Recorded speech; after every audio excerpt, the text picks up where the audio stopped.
গুরুর চরণে প্রণাম জানিয়ে শুরু করছি আজকের ভাগবত কথা। শ্রীবিষ্ণু ভগবান একদিন গঙ্গাকে বললেন যে গঙ্গে, তোমাকে মর্তধামে যেতে হবে, মর্তবাসীর সেবা করতে হবে। তো মা গঙ্গা বিষ্ণুদেবকে বললেন যে প্রভু, আমি মর্তধামে যাব না, কারণ যত পাপী তাপী রয়েছে সকলেই আমার বক্ষে স্নান করবে, মলমূত্র অপরিষ্কার জিনিস আমার বক্ষে ফেলবে। আমি সেই অপবিত্র জিনিসগুলো বহন করে বেড়াবো, তা কি করে হয় প্রভু? তো ভগবান বিষ্ণু বললেন, গঙ্গে, তুমি যাও, দেবাদিদেব মহাদেব তোমাকে মস্তকে ধারণ করবে, আর সগর রাজার 60,000 পুত্র তোমাকে ধরায় নিয়ে যাবে। যাও গঙ্গে। আমাদের এই গঙ্গার উৎপত্তি হয়েছে বিষ্ণুর, ভগবানের বাম চরণের কনিষ্ঠ আঙ্গুল থেকে। তো মা গঙ্গা যখন কিছুতেই যাবে না, না করছে, আর দেবাদিদেব মহাদেব ডাকছে উচ্চস্বরে, গঙ্গে গঙ্গে তুমি এসো, গঙ্গে তুমি এসো, কিন্তু গঙ্গা সাড়া দিচ্ছে না। বিষ্ণু ভগবান বললেন, যাও গঙ্গে, দেবাদিদেব মহাদেব তোমায় ডাকছেন, সে তোমায় মস্তকে ধারণ করবে, তুমি যাও। আর শোনো,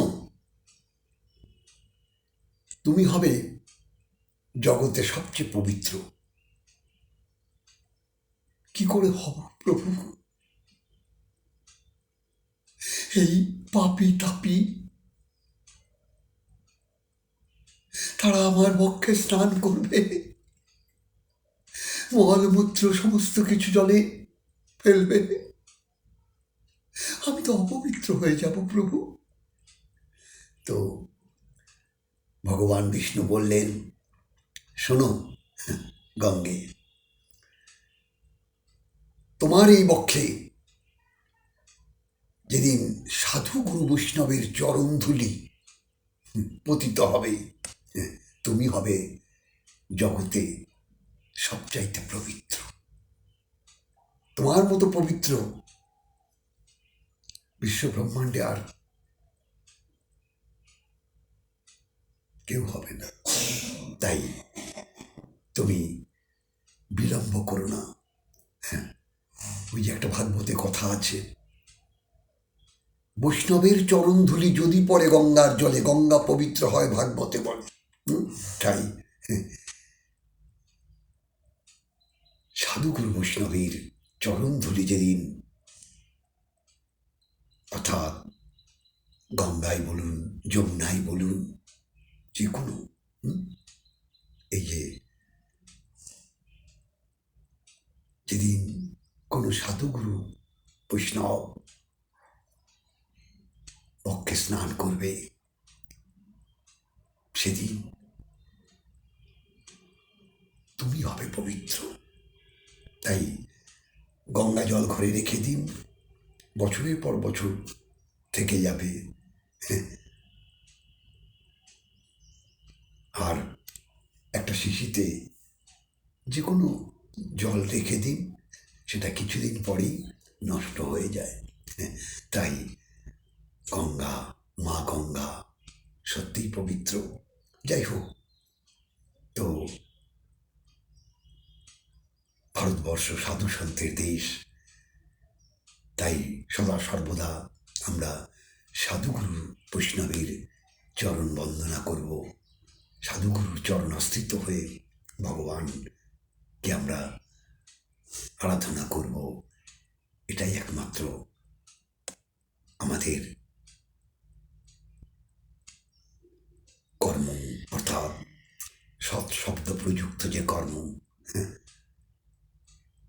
আজ এখানেই বিশ্রাম দিলাম। আপনারা ভালো থাকুন, মঙ্গলে থাকুন। ঈশ্বর আপনাদের মঙ্গল করুক, এটাই আমি তার কাছে প্রার্থনা করি। জয় রাধে, জয় নিতাই।